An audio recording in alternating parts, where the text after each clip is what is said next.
Aujourd'hui, la droite est majoritaire dans la société juive israélienne.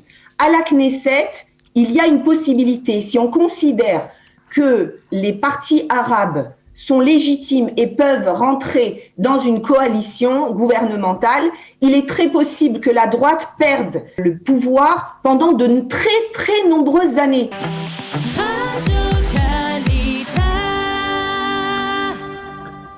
Maître Nili Naouri, bonjour, Boker Tov.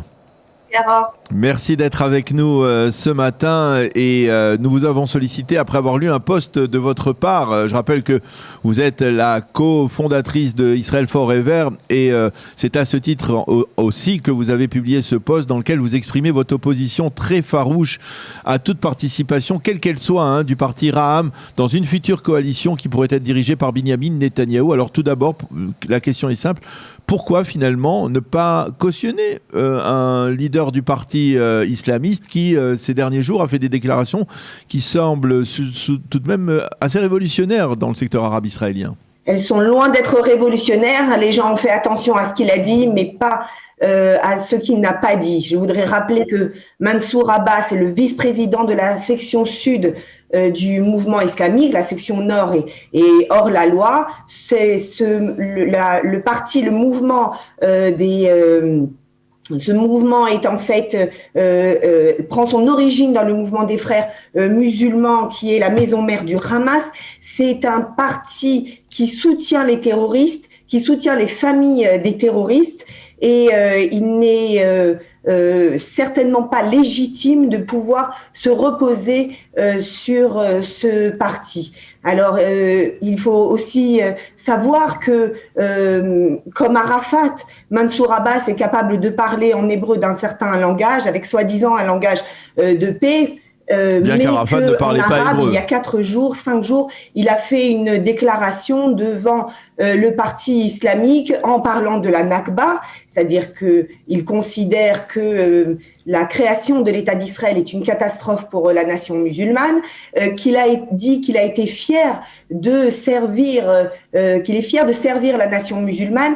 À tous ceux qui l'ont critiqué au sein des Arabes de ne pas avoir parlé du peuple palestinien et de la création d'un État palestinien lors de son discours en prime time à la télé israélienne, eh bien, un autre membre du parti Raham a tweeté que il y a ceux qui parlent de la Palestine, de Gaza et de Jérusalem, il y a ceux qui agissent. Notre argent est à Gaza et nos bras sont à Jérusalem. Donc, il ne faut pas qu'il y ait de doute sur les intentions de Mansour Abbas. Alors, je voudrais, Nili, vous m'entendez ? Sur notre terre pour dépendre d'un parti arabe. Nous sommes revenus ici pour avoir un gouvernement juif, pour que les décisions soient prises par un gouvernement juif. Imaginez ce qui se passera si demain Netanyahou veut entamer une opération à Gaza. Vous pensez que le parti arabe va cautionner cela ? Mais vous parlez de Netanyahou, mais c'est Netanyahou qui veut Mansour Abbas. Comment pouvez-vous douter, on va dire, de la manœuvre politique du Premier ministre, qui n'en est pas à sa première manœuvre? Là aussi, si Binyamin Netanyahou est tenté de séduire Raham, et que de l'autre côté, Raham se laisse séduire par Binyamin Netanyahou, vous remettez en cause, on va dire, les intentions du Premier ministre à ce niveau-là? Bon, d'abord, Netanyahou ne s'est pas assis avec Mansour Abbas, contrairement à Gantz. Lui n'en a pas parlé. Certains membres autour de lui en ont effectivement parlé. Je trouve que c'est extrêmement grave parce que ça légitime une rentrée d'un parti arabe dans une coalition. Je pense que Netanyahou avait d'autres intentions. Je pense qu'il a réussi à diviser le parti unifié arabe qui avait totalisé un nombre impressionnant de mandats à la dernière Knesset. Et là, finalement, on avait eu une chance quand même que Mansour Abbas ne passe pas le seuil d'éligibilité. Malheureusement, il a passé, grâce d'ailleurs aux médias israéliens qui, 2 heures avant la fin des votes, ont appelé les Arabes à venir voter parce que le taux de participation était très faible, et je vais revenir sur ce point. Donc, je ne pense pas du tout que les intentions de Netanyahou étaient d'inclure Abbas. Je pense qu'il fait ça pour faire pression sur Guidon Saar et sur Bennett pour qu'ils rejoignent la coalition de droite, car je vous rappelle qu'il y a quand même aujourd'hui plus de 70 députés à la Knesset qui sont de droite. Il n'y a aucune raison qu'il n'y ait pas aujourd'hui un gouvernement de droite. Cette politique du anti-Bibi doit cesser. L'intérêt national doit être devant tous les égos et devant tous les intérêts personnels. Donc, Bennett et Saar doivent absolument arrêter de penser à leurs intérêts personnels et doivent rentrer dans un gouvernement. Alors, c'est la volonté du peuple. Alors, il n'y a pas d'intérêt à un gouvernement qui serait dirigé par Benjamin Netanyahou. Si l'on voit que d'un côté, par exemple, que Gideon Saar continue à maintenir sa porte fermée, parce que c'est surtout lui, c'est-à-dire à partir du principe où Naftali Bennett pourrait rejoindre d'une manière ou d'une autre le gouvernement de Benjamin Netanyahou, ça ferait 59 députés, il en manquerait 2. Alors, ça serait soit du côté de Gideon Saar, avec peut-être des transfuges, soit avec Graham. Est-ce que vous êtes prêts, vous, à Israel Forever, est-ce que vous êtes prête, Nili Naouri, à risquer de provoquer de 5e élections, de remettre en cause la création d'un gouvernement de droite, c'est-à-dire de par votre refus de cautionner une forme de légitimité à Raham ou à Mansour Abbas?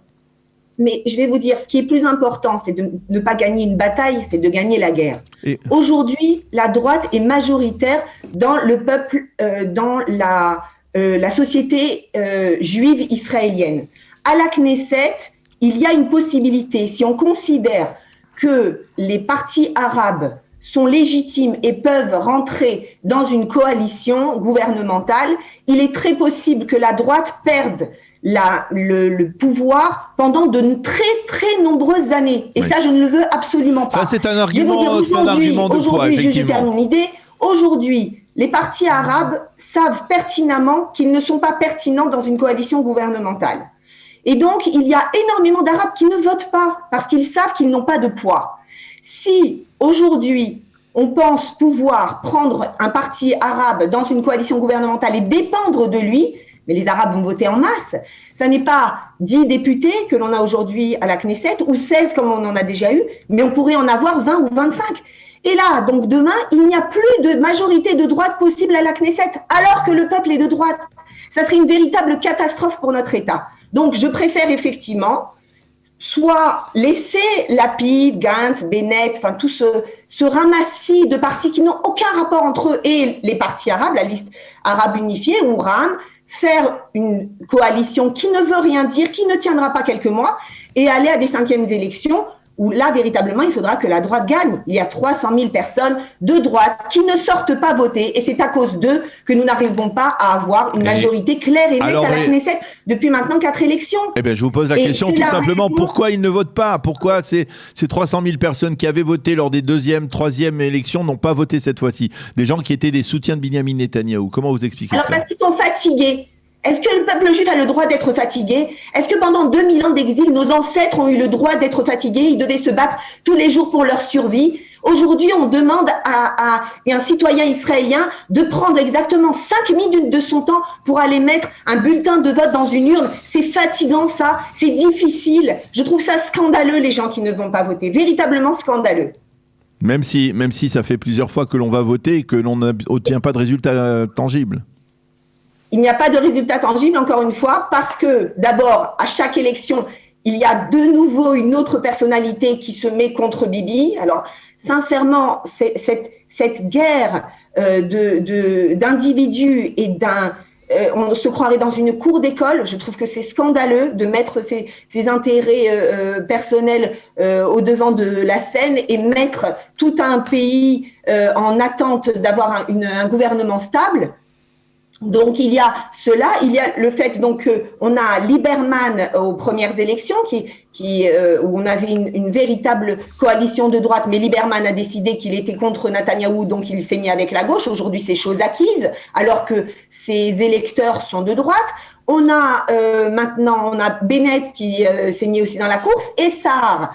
Alors que tout ça, ce sont des voix de droite.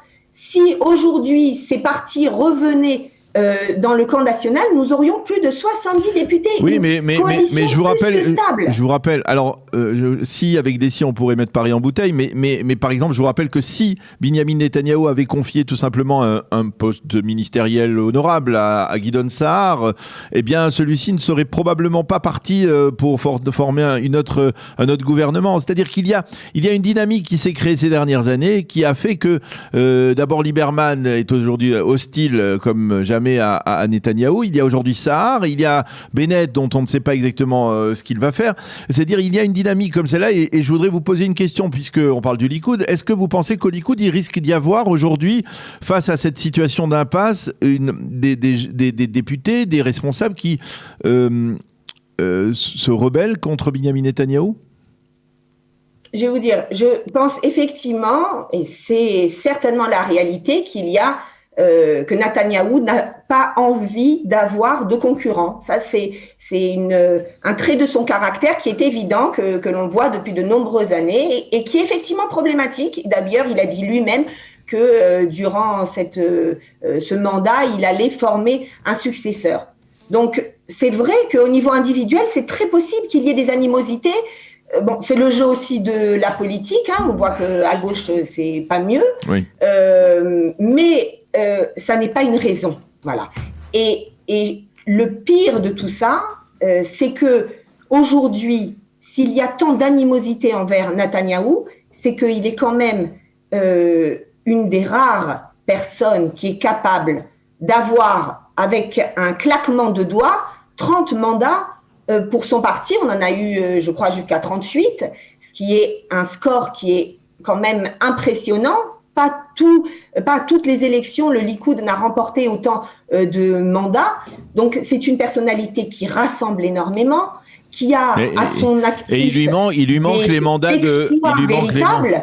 Et donc, il n'est pas question que 3 personnes qui ne le supportent pas ou qui ont eu des litiges avec lui puissent décider du destin de Netanyahou. Si aujourd'hui, Netanyahou, encore une fois, contre Gideon Sa'ar, au dernier primaire, a remporté 70% des votes des membres du Likoud, il n'est pas question que d'autres personnes décident à leur place qui doit être à la tête de ce parti.